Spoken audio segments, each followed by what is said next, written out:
Hey, SEO Smarties. Do you want to hang out with me online and learn about SEO live for 3 days for free? Awesome. I'm hosting a free Supercharge Your SEO 3-day challenge at the end of January, and I would love to see you there. So head over to crystalwaddell.com/supercharge to save your seat today. Welcome to the third season of the Simple and Smart SEO Show, the podcast dedicated to empathy-driven, brand-building SEO. I'm your host, Crystal Waddell. I leverage my obsession with user experience to help business owners just like you optimize your website with confidence. Thank you so much for being here. Let's jump into another great episode. All right, guys, welcome back to the Simple and Smart SEO Show. This is Crystal, and I am here with a very special guest. Very, very special guest. And if you know anything about SEO, you are just going to be blown away that we have Andrew Holland with us here today to give us a peek into the future of SEO. So Andrew, welcome to the show. Could you tell people, just in case maybe they're a little bit new to SEO and not really familiar with what you do, can you tell us a little bit about you and where you work, what you do? Thank you. Yeah. Wow. What an introduction. I am not that famous or anything like that, but thank you very much for the kind words. Yeah, so my name's Andrew Holland. I'm the Director of SEO at a digital PR and SEO agency called JBH. We're based in Manchester in the United Kingdom. I've been professionally doing SEO, I'm going to say for 8 to 9 years now. I can't really remember, but I was doing it for a long time before that as like a hobbyist, and then building sites and things. But I actually learned SEO originally over 20 years ago because I worked in police intelligence. We had our own search engines. So I learned it that way. And then I developed very bad asthma. So I was a police officer for 20 years. And then I retired on technically ill health because my asthma stopped me from going out on the streets. And yeah, so that's what happened. I left, set my own freelancing business up. That evolved into a little agency well over a year ago. I went inside a 7-figure agency, took my agency inside that agency, ran a big team of, I think it was something like 14, 15 staff, something like that, multi-million-pound 7-figure agency within an agency. And then six months ago, to be precise, I changed roles and I went into where we are at JBH because they wanted to grow their SEO department out. And that's what I'm currently doing. I'm currently building out their whole SEO department from scratch. I'm tasked with growing their SEO services and offering and department because they're 10 years old and a very successful digital PR agency. I'd never heard of a digital PR agency becoming an SEO agency. It's always the SEO agency is adding digital PR. So it's a really unique position we're in, and it's allowed us to make some great decisions and unique approaches. That's awesome. When I very first started out in college, I wanted to be a journalist and I wanted to go into public relations. And then I wanted to be an athletic director at a university. I hopped around in different things. So I've had my hand in a little bit of everything that you talked about before, or at least seen it from afar. But it's interesting how in this world, it does actually come together, which makes me so excited. Okay. So recently you were presenting at Brighton in the UK, and I was looking over your slide. And one of the first things that stood out to me was you said that SEO is about UX and CRO in the future. And I was wondering if you could explain that. First of all, like, what is UX, what is CRO, and what role are they going to play in the future? Yeah, I'm not a big fan of the terms UX and CRO. I'm actually more a big fan of the term behavioral science. And that's really supported by Google data anyway, in terms of conversion rate optimization, the user experience. They tend to be the terms to make websites actually useful or good for people and a good experience, and also to encourage people to make decisions and buy and things like that. That's really what conversion rate optimization is. The idea that you can change the text here or change a button size and that will increase sales. And yeah, I get that, but I'm more a fan of the larger term that describes those, which is behavioral science and almost like design really as well. So you're designing the people, humans, rather than just search engines and things like that. So I'm a big fan of that. I believe that SEO will continue to evolve. I think if you think about SEO as being like a core, it will start to eat everything and it grows out. And I think SEO as an industry will start to consume all these other smaller sectors because CRO is part of SEO, UX part of SEO, behavioral science for online sites. That's definitely going to be part of SEO. And I think we will grow out and maybe even consume PPC or paid search. And that's potential as well. And obviously PR publicity is the bigger one. So maybe publicity will consume organic traffic. The term SEO will just be publicity. Who knows in the future? We'll see. It's so interesting that you say that, because the way that I also got into this whole podcasting thing and SEO is because I have a Shopify store. I originally sold on Etsy, and then I realized, oh no, this is Etsy's business, not my business. I need to do something about that.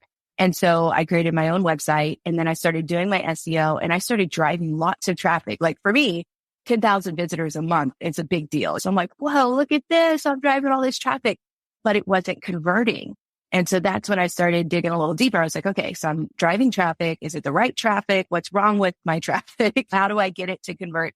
And I started realizing like little things like sending people directly to a page versus a page with choices. And then once I realized that, I was like tightening up that user experience, making it easier for people to actually make the purchase on the page and that type of thing. So the reason why I was just like so attracted to all the things that you were saying was because some people speak about SEO like it's this thing that's separate from everything else.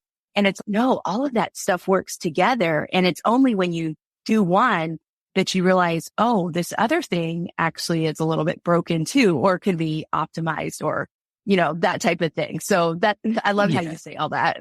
Yeah. Listen, at the end of the day, SEO has to be rooted in marketing effectiveness. And if it's not rooted in marketing effectiveness, and we're all on the same page, then everyone has a little channel versus channel battle going on about budget and trying to gain credit for a certain last click and things like that. And that goes on all the time. Even some big name SEOs where you hear them talking about stuff. And I know it's completely based on nonsense what they're saying, because they're trying to just replace some of the things that paid social might do and other stuff. And we've all got to start working together and understand actually it's the business that matters. Marketing, SEO is part of marketing. It has to be appropriately weighted, not underweighted or overweighted. And also we have to all work together. You can have a CRO agency or an SEO agency, and sometimes it can get a little bit confusing. So I think the future of SEO is to be bigger, is to be more marketing linked to marketing effectiveness. And I think that's what we need to have grown up conversations about in the SEO industry. And I see some of the things that people write, and I think that's just completely not right. And the idea that it's almost like people want to berate SEO within the industry, when in actual fact, we're a hugely important part of business growth, but we need to change our dialogue, I think, about how we promote ourselves and how we discuss what we do as well. I'm joking to myself that I go to the Andrew Holland University on LinkedIn. And so when you were posting about the Google behavioral science piece, I actually downloaded it and I started reading it. And I thought, wow, this is really interesting. Let me switch into this then. You talk about performance SEO, like that's part of your title. Like what's different about performance SEO than just regular SEO? I think you're alluding to it. Well, look, so it's very easy. You've actually alluded to yourself. So you were getting 10,000 visitors a month. You wouldn't necessarily get in the revenue that you wanted from 10,000 visitors. Because 10,000 visitors is a heck of a lot of traffic. That's 10,000 people come to your website. So, well, why aren't they buying? So performance SEO is actually really about that, about we want sales. So sales is the goal. Brands grow through sales, and SEO should help a brand to increase its sales. And I'm on about like publisher SEO, slightly different. I'm always talking about brand SEO in terms of someone that sells something. And when you're a performance SEO, it's about making those sales happening as best as you can and capturing those sales and doing so in a rationally optimistic manner that based on logic and sense, and also having sensible conversations about SEO as a channel. So it's about helping sale to happen. And also, we're mostly a demand capture channel, and performance SEO is ultimately about turnover, about helping brands to grow their turnover. And there's sadly an epidemic in SEO which talks about traffic. And I listen to the story about this traffic and stuff, and I think that doesn't follow logic, because not all traffic is relevant, and it doesn't even stand up to a tiny bit of scrutiny in relation to how people buy and how sales occur and the use of human memory and things like that and brand principles. It doesn't, just because, for example, I'll give you, not my case study, but I know there's a very popular case study out there in the SEO world. And when you break it down, mostly Excel formulas and related to a software that sells some kind of replacement for websites, and not web analytics, but like data management and spreadsheets. So, the idea being that you need an Excel formula And then to go from that to actually replacing your entire company's use of Sheets or Excel or something like that for this new data source, they are miles apart. They're not on the same page. So you can have 800,000 visitors a month looking for Excel formulas. That does not mean that, the idea that a tiny percent of them might be looking actually into moving their whole data system over to this new system or platform, whatever it is. And that's 800,000 visitors of waste. No matter how much that 800,000 visitors cost to build that traffic, that is nowhere near a productive use of SEO resources or even business project. Makes a great case study for traffic. It's not going to, it isn't going to do anything for sales. But don't be wrong, people can twist it and say, oh, look, we got all this traffic and now look at our revenue growth and things like that. But it won't be. It won't be. That's just the way people try and twist things around. Well, there's loads of case studies like that. And I've experienced it where we've worked on businesses and we got their traffic up, and then reality is it didn't increase their revenue. So we actually did work on pages that did increase their revenue. Traffic went tiny bit up, tiny 1% up, but their revenue went from 1 million to 3 million. So it's about focusing what matters rather than thinking of traffic. Traffic has to be earned, but traffic has to be valuable to a business, and it has to have a business case for that value. Absolutely. And that was one reason why I don't like that term, like conversion rate. First, it was like, go on social media and build your business. And I was like, wow, that doesn't work. Okay, I did that, didn't work. Or at least that's not the place you want to build it. Just like you don't want to build it on Etsy. You want to build it on your own website. And then it was like, get more traffic. And then, like you said, everything you just said, that's why traffic doesn't work. And so I started thinking about what I consider like profit rate optimization. And I'm curious, what did you do? Do you remember like any kind of tidbits of what you guys did to those pages, or how you found your focus for those pages to truly optimize it for profit? Oh, yeah. It wasn't really with that client that I'm just talking about. That's a few years ago. But in truth, we created content, and that content was very top of funnel, and that top of funnel content was massive. I mean, it's one of them tracking graphs that you see online where they say, wow, everyone, that's incredible. But reality is the client was very strong-minded and very commercially driven. And to be fair, this kind of like is part of the journey I was on anyways. The client was very commercially driven. So it's not really working for us, that isn't. We need to change tact. Go do me a strategy that makes me money, not traffic. I went back and looked at everything, and we created a huge process where we had a 24-hour-a-day content system working on pages, which are basically like product pages is the best way to describe them. And they are so high purchase intent, it's ridiculous, but every page is ridiculously low traffic. You would only go to those pages if you were buying or selling that particular item. I mean, it's so unique. So we did that at scale, as you can. I mean, you can do it with AI now. And yeah, the business dramatically increased turnover, and they built their own internal team to replace the agency usage. And I'm still in touch with the client now. He's somebody I can have a good conversation with, and I'm sure we'll end up working together in the future. But yeah, and that's the thing though, but that would go against every kind of traditional SEO or traffic versus rank. The traffic's got to be meaningful, not meaningless. And it's got to be commercially focused. If you were to look at that website and strip away all the informational content, there is barely a lift in traffic. Barely a lift. But that lift, that little, like maybe 1% lift is worth of millions. And I think that's the key generally with that kind of approach to performance SEO. And that kind of shaped my sort of vision moving forward in the future. So we have to move the needle for clients at all costs, and it has to be revenue focused. So are you saying that you guys focus then on optimizing their product pages more for that? Yeah. For that client, yeah, it's all bottom of funnel. It's all, because if you think about it, so the idea of what happens online is essentially it's like a supermarket aisle. When somebody goes into the supermarket aisle, they're in the market for whatever you sell, and you pick up a package, you put it down, things like that. That's what goes on. And with buyers, they're in the aisle and they're going to buy today. It doesn't always happen. Sometimes because of the way you did digitally, we don't always buy there and then. We go on the research mission. But when you're in the mode to buy, you're in the aisle, and eventually you will put in your basket and check out. And it's a case of you just want to catch more of those people.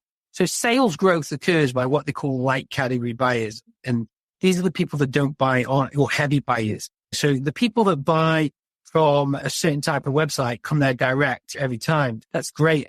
People who buy from Amazon go to Amazon for everything, don't they? Do. And Amazon will grow by getting the likes of my mother and father to choose to buy from Amazon, who have never purchased anything from Amazon in their life, But if you think about Amazon growth, there's a huge section of society that has never purchased from Amazon. And if it encourages those people just to buy maybe one or two more things a year from them than they have done before, suddenly Amazon's growth is even through the roof. And it's the same model that applies to your business, my employer's business. It's the same model. If we can get more people to try us once or try your service once, then what happens that actually equates to growth overall. It's getting more people, catching more of today's buyers as possible. And if you maybe increase someone's chances, just literally go from 1 in 300 to 2 in 300, you double potential sales.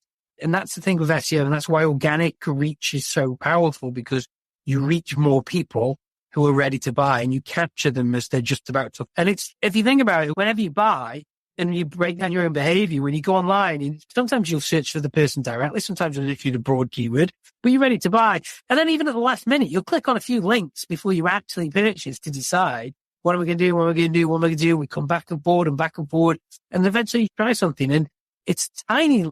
The tiniest nudge at the end of that could move you from one to another. And that report that we shared on Google the other day is all about that, really. It's about nudging somebody. All we do in SEO is create online nudges for people. But unless you're ranked, you can't be in that party and you have to pay to be there. And that's an expensive game, because every click is expensive and every click does not convert.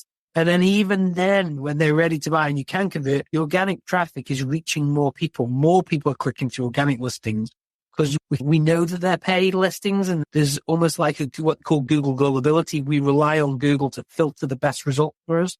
So we can assume that when you search for something, anything on positions 1, 2, 3, or 4 is probably going to be the best for you, because they've had to fight their way up there and Google's got them there. So Performance SEO is all about brand performance and business performance and sales performance. It's nothing about traffic or rankings. And that's why, I love seeing traffic graphs because they're interesting, but very rarely do we get the story behind that in terms of revenue and all that kind of stuff. It's very just a try. Hey, look, we grow all this traffic. Fantastic.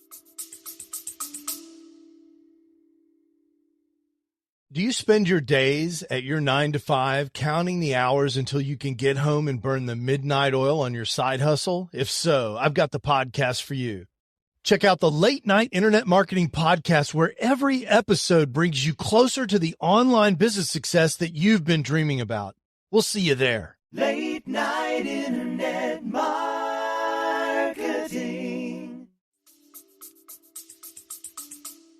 Yeah, gosh, it reminds me of just yesterday. I've been complaining about sitting too much at home and working on my computer.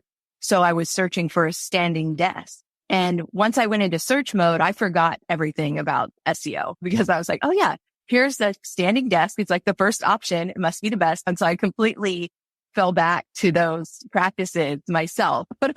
And I bought the desk. But what was funny is when I first got there, they had a pop-up that said, save $10 and $10 off a few $100. Not that much. But when I made the decision that I wanted to buy the desk, I was like, I still want that $10 off. And the first code didn't work. And when I went to exit out the page, I was sure a pop-up would say, hey, don't forget your $10 off. And there was no pop-up. Eventually I did get the code, but you're right. I did everything you said. I clicked around because I was like, wait a second, is this the one that I want? I'm going to spend a couple hundred. Do I want to spend a couple more hundred? That type of thing. So that was really funny. But you just completely described what I went through yesterday. That's interesting. Can I ask you a question? Were you going to buy that desk anyway, regardless of the discount? Yes. Okay, there you go then. So what our discount has effectively done is rob that business of future profit. And because you were going to buy it anyway, and that's what PPC does, by the way, in terms of paid search. When I say people get all in a fizz about the fact that I mean paid search, but I'm calling it PPC. And SEOs don't go around saying paid search, do we just say PPC? But the PPC, what you're doing is effectively discounting your business because you've got to pay for the clicks for them to get sales. Right. So every sale is discounted. And in actual fact, a lot of the time they would have purchased from the brand anyway if they were already ranking. It's the fact that, and we see so many brands ranking in the paid search and ranking in the organic search, that they click on the paid result and check out for them and they give themselves a massive discount. And some brands don't care because they just make so much money. They don't care. It's just one of the things we block out other businesses. But yeah, it's things like that. Like Performance SEO really should be saying to that business, okay, do we really need the 10% discount? What happens when we take it off? Have we tested this? Because we should be engaged in that. And then, but it doesn't work like that. There's somebody in some other department that sits there and has these conversations and maybe the SEO agency, maybe the marketing manager. And there's lots of information about discounting and theories and things like that. Everyone's got to test in their own environment. But yeah, it's interesting that you would have brought in anyway, and they've effectively lost 10% money that they were going to that profit. Now, if you do that in scale, that's a heck of a lot of profit going out every single year. So interesting. Yeah. They were already running a sale. So that was incentivizing me anyway. And so it was one of those things. They put discount on top of discount in that situation. But I feel like I got a good deal. And who knows? Maybe they jacked their prices up for that weekend. Probably. That's what other tactic people do. Yeah. Okay. You had mentioned in your presentation that SEO helps brands grow through online nudges. We had someone on our podcast. She's a UX copywriter and microcopy, I think is what she talked about. And she talked about nudges as well. Yeah. I think, it's true. There's a lot more to it because you've got to get clicked. Unless you get clicked, no one can buy from you. So there's more going on. It's like your distinctive brand assets, like the logo, the color of your website, your font, all that kind of stuff. But essentially, we're creatures of memory. So what ends up happening is we experience a website either through their advertising, their publicity, their brand marketing. And when we go into the search engine pages, we know them because they're familiar to us. So we see them and click on those links. And also, if they're not known to us and not familiar to us, we tend to click on links during our research phase. But at the very, very last minute, it's a little bit like wacky races. Everyone's racing to the finish line to try and get that sale. And I think once the fight is in the click, you've got to try and get clicked. If you can't get clicked, you're not going to get that sale. And then if you do land a new website, then it's a whole range of factors on there. How easy is it to click out? How easy is it to order? How easy it is to book a service or a session with somebody? All that kind of process is definitely part of that. How is it frictionless? Is it full of friction? Does the copy explain things easily? Is it hard to navigate? Is it hard to find?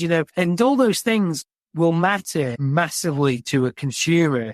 So there has to be that balance. So yeah, in relation to nudging, there's lots of nudges that can be done, both in the SERP, but clearly based on that Google report that we read, and also on page, and you've got to test things and everything's different, but making life as easy as possible for people to gain information and make decisions is pretty much core of what SEO is all about. And I think, so I describe it as online nudges, but you might not be winning sales, not because of your UX is horrible or anything like that, just because your logo isn't particularly memorable, and the person likes the owl logo or likes the brand color speak to somebody or put somebody off. There's so much into it that is important, or perhaps they just don't know you, and the other brands just do that much of a better job of marketing, and they feel safe. And we do an awful lot to eliminate risk from nobody wants the best product necessarily, but they want the least worst. Yeah. Oh my gosh, that's so funny. So, okay, you kind of touched on this. Why do you say some businesses make decisions on incorrect data, basically going off that traffic data versus actual profitable? Well, yeah, that's about budget. You alluded to that yourself about profit and ad spend. The thing is, Crystal, the really great thing about you is you've been a small business owner, so it makes you immediately far better at SEO, because when you actually spend money of your own and you've had to build your own business, you see things in an entirely different light. Yeah, that is so true. That is so true. Because one of my least favorite words in the world is test, because testing, when it's your money and your time. Do we even have time to do this? Do we even have the money to spend on that? But I know it's necessary as well. But I'll be honest with you, that's because of commerciality. That if you've got that degree of commerciality, you think with commerciality in mind in every pound. And I honestly believe that. And I think that's a separation. The thing is, not every SEO can be a business owner, and not every business owner who becomes an SEO is amazing. But what I would say is that mostly SEOs who have been a business owner in some way or another and have learned SEO that way end up being far more commercially minded, and because they see the link between traffic and bank accounts. And I think that's the important part there. But with the old making incorrect decisions, for the last 10, 15 years or whatever it is, people have made decisions in relation to the performance of marketing budgets based on credit on ad spend, which is the last click attribution. And that's encouraged PPC agencies to get very, very wealthy. So the PPC agency model is quite simple. You charge a fee for your services and then charge a percentage of ad spend. And that's made a lot of PPC agencies rich. And a lot of PPC agencies have won by giving, look, we've got all the last sales and things. But a lot of those sales would have happened anyway. That's the reality of it. They would have won. They just actually found you. And also, it means that organic search was generally underinvested in because people say, well, I can just pay for traffic and I'm profitable. Most of that wasn't profit on ad spend. Most of that was credit on ad spend. So I'm being very sweeping with these statements. But what I mean is that if people are making marketing decisions about canning SEO, which is what generally has happened in favor of PPC, it's not really based on the correct data. And I've rarely seen that. I've seen mostly decisions made on credit on ad spend, not necessarily looking at, hey, SEO is actually a long-term play for profit.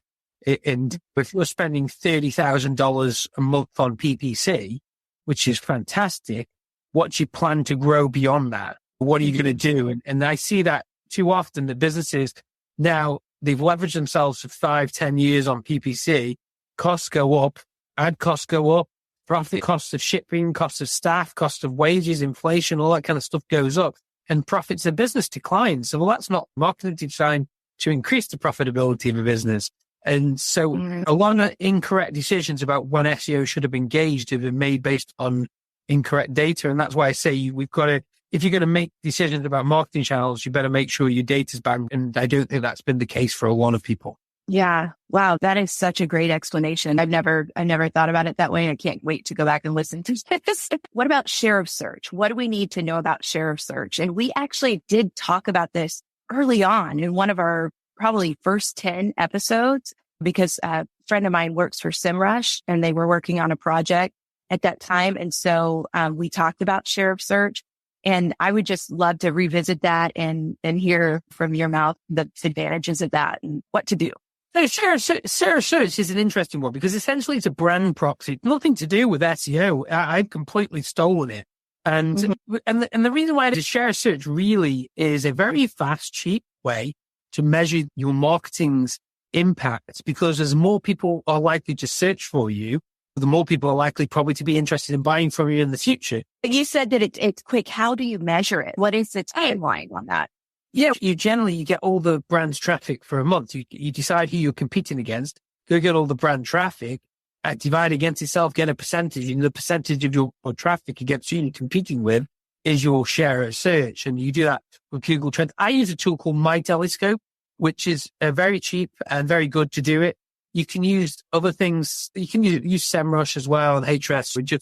It's how easy it is to do that. But brand share of search is something very cheap to do, essentially free, that everyone can do. And when you start looking at it, it's really hard to get people searching for your business. It really is. But that's marketing, getting people searching for you. What I've said is the people who invented share of search do not think it just has nothing to do with SEO and organic. It's not a ranking thing. What I'm saying to people is actually share of search is interesting terminology because one, yes, it's a brand thing. And we can see that because we're in search data every day. We're the people that report on search data. So in actual fact, we should be reporting on share of search for clients. We should be doing a share of search assessment for clients first off the bat by saying, hey, look, this is your market share. It's not very good. Have you got any budget that you can put in brand marketing? Because if you put budget in brand marketing, it accelerates SEO work and accelerates SEO results anyway.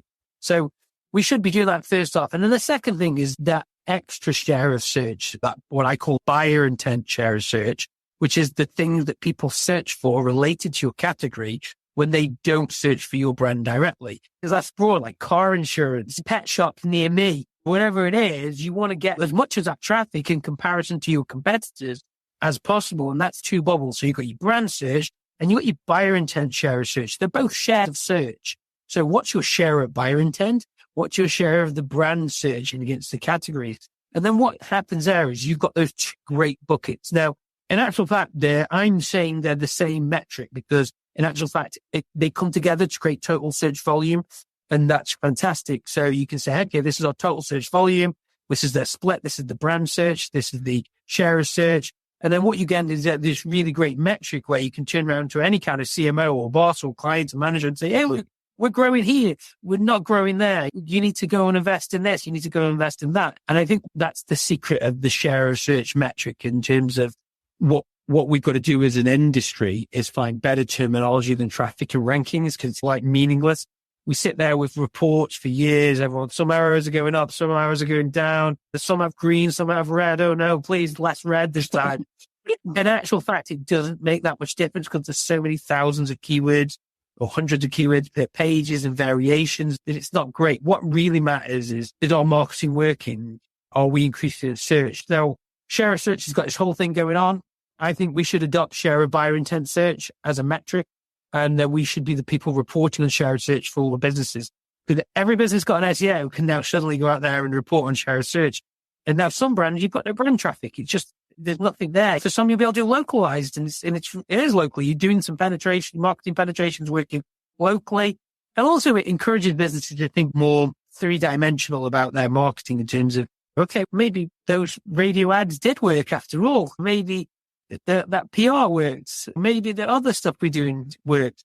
It's not just all paid search. Maybe paid social's been doing us wonders. So yeah, so share of search is an effectiveness measurement, and I think it works perfectly well for SEO regarding the buyer intent search, and it helps us be on the same map regarding terminology as well. Okay. Oh my gosh. And I'm like, we haven't even gotten to PR link building, which is what you really talk about more than anything. Before we go, I'll definitely let you tell people where to find you so they can get that information. If they want to go to the Andrew Holland University, it's fantastic. We've got 10 minutes. So give me whatever you want in 10 minutes. You're talking about SEO in the future. And you said that it's going to look like consultancy, omni-channel, growth, and publicity. Omnichannel, that's one of my favorite conversations. Like I love talking about just spreading myself out everywhere, not too thin, but just being everywhere. I think that's critical. What do you think about those four things? Yeah. So I think growth, we've covered kind of growth anyway. I think what we talked about, I think omnichannel. Yeah. Google, not the only search engine. There are other search engines having a presence on some search engines matters. Necessarily also having a presence on, I say search engine, Amazon might be a search engine if a lot of people check out Amazon. And I think omnichannel necessarily is that. It's SEO needs to be a little bit more broad, but I don't think that's necessarily mean that. I think that's a skill thing for SEOs to get good at different channels. And that takes your time. That might be a thing. Some brands, I think the jury's out on a lot of it. A consultancy, I think with an AI generative era, I think that you're more, it's not so much the doing. But I think you'll get paid for knowing which screws to turn rather than turning the screws. The turning of the screws is irrelevant. It's knowing which screws to turn is the thing. So I think we need to price differently from a consultancy point of view and say, hey, Luke, this SEO costs X, Y, Z because you're getting my experience in years, and rather than by the hour. And because by the hour is a terrible pricing metric anyway. People are splitting the retainers by the hour and things, and that's not necessarily right. And the argument is you charge more by the hour as you're more experienced, but eventually that payoff doesn't work very well and it's finite. And when you by the hour is different. But what about thinking time? You're going to charge for your thinking time. And so I think consultancy is more of a case of the value-based pricing and what you deliver. We've got to do the publicity side. That's the interesting thing. I have this argument all the time, and I have these debates. There are people, SEOs, who buy links. I'm not a fan of buying links, never have been. I've spent 6 figures on link buying in various times in my career, and it never generates any kind of meaningful or significant result, no matter what anyone tells you. And I'll say this quite simply. You know, people buy links, but they don't do real marketing. If you're having to buy links, you've got a problem with your marketing, full stop, because there's something going wrong that's not effective. I've never once had a CMO tell me, go buy links. Nobody has. Go buy me some links. It's not done that way. It's a problem. You've got, I know that some people can say, oh yeah, if I do these niche edits and things like that. And I'm sure some people have got temporary results because the search engines reacted a little bit of a way because of the niche edits temporarily, and you get a temporary lift and all that kind of stuff. But very rarely, it's not worth any kind of risk to it.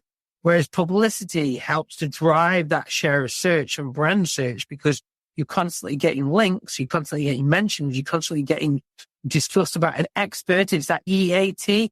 Again, I love it when our clients get featured as according to the experts at according to the experts in at. But you can't get any better anchor text to that. And even if it's not anchor text, it's still putting you as experts in XYZ and helping Google to understand what you are as a business.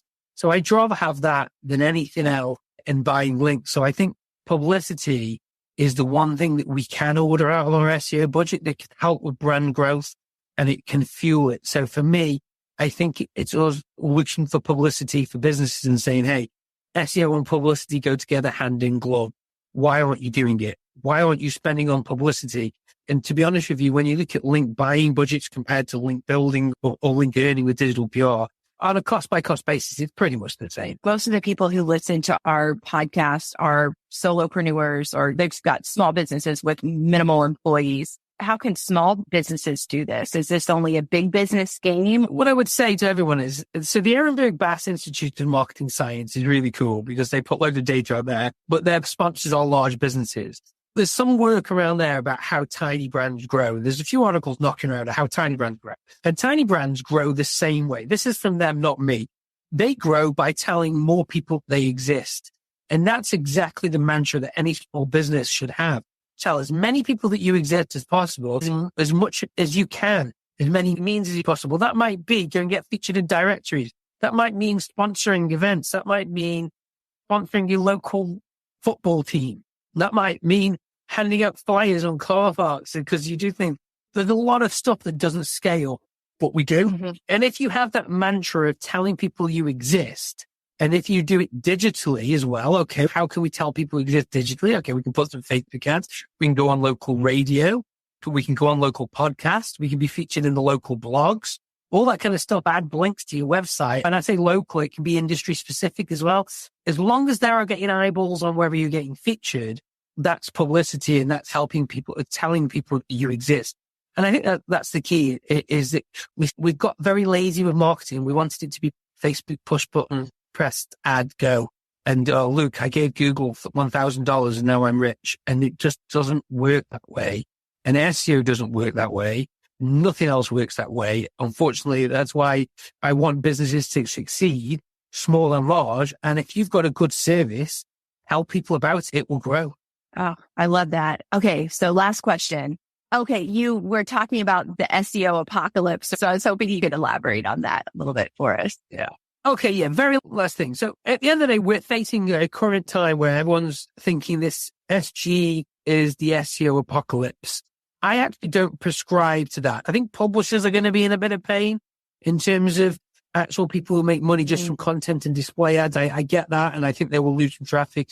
But for everybody else, information science is all about people finding the best solution for themselves. SGE logically should help people choose the best solution for themselves. And that best solution, they should actually be found online. It should actually lead to faster purchases, not slower purchases, because you're not clicking through in sites as often. You're gaining the information faster. So SG is all about information gain. How quickly do people gain the information to make the decisions they do make? And unfortunately, everyone's got this thing is, well, I'm going to lose traffic. No, are you going to lose traffic? You can lose traffic and gain more sales because the actual business benefits are faster for you. So when somebody decides they want to buy what you offer, their research phase is quicker, their ability to buy becomes quicker, and they come into the market ready to buy because we're giving faster information, because they're not getting smashed with display ads. So I don't think SG is the thing that people need to worry or be obsessed about. However, it will change everything. But if we go back to what I said about share of search and share of buyer intent search, it affects us all. So the marketplace doesn't change. It actually, those shares of searches, your brand search and also your buyer intent search, everyone's affected. It's not just you, it's everybody. What I think it is that for SEOs, we need to get off this traffic and rankings thing, because in the future, a vertical search engine isn't going to be probably a thing. It's going to be like very different than what we can imagine. The UX will be different. Technology will be different. The hey, we'll probably even be on the internet with goggles on or something like that. Going Minority Report style. So yeah, that's what I mean by the SG apocalypse. Everyone's running around with their heads worrying about things. And I don't think we need to be in the slightest, except if you're in the publishing business, because I get that that's why you're going to take a hit, but then ad costs will probably go up and change that anyway. So no, that's what I mean. Everyone thinks it's an apocalypse. I actually think there's a good side about it. And I think it might actually lead to business growth for people. Oh, I love that so much. And for the SEOs that follow us, because I do get DMs from them, and who are now listening to you like I'm listening to you, thinking, oh my gosh, now this guy has got it. Where can they connect with you to follow you into the future? Yeah, so you can follow me on LinkedIn. I'm on LinkedIn. That's the best place to follow me, if I'm honest with you. And then also visit jbh.co.uk. You can follow us, sign up for our stuff. We've got some good stuff that we put out there. And also subscribe. I've got a newsletter I put out usually weekly called Growth Through Content, which is through my bio, so you can sign up for that as well. And there's some other stuff coming out in the future, which I'm very excited about. And also I've got a book called The Value of SEO. So if you liked anything I've said here, go across to Amazon, order the paperback because it's better than the digital version. And it's got some nice quirky little drawings in there. And it also can pay for my daughter's swimming lessons. It helps put a girl in the pool. But yeah, that's it. Thank you very much for your time. Oh, thank you, Andrew. It's really been a pleasure. Thank you so much. Likewise. And hopefully, I'm sure we'll connect and speak to you in the future. And yeah, see you soon. All right. Thanks, guys. We'll see you next time. Bye-bye. If you enjoy the podcast, would you do me a favor and hit that subscribe button or share the podcast with a friend? It really makes a big difference when people subscribe, share, or rate. So if you're listening on Spotify or Apple Podcasts, just give us a rating. And if you have a little extra time, leave a review.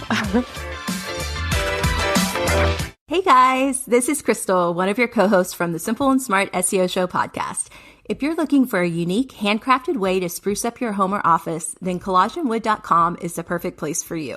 We are a small, woman-owned business that offers a range of beautiful wooden signs for your home or office. Our talented team of artists will work with you to create a sign that perfectly suits your needs. So why wait? Use promo code SIMPLE10 to save 10%. Visit collagenwood.com today. Save 10% with promo code SIMPLE10. That's collagenwood.com.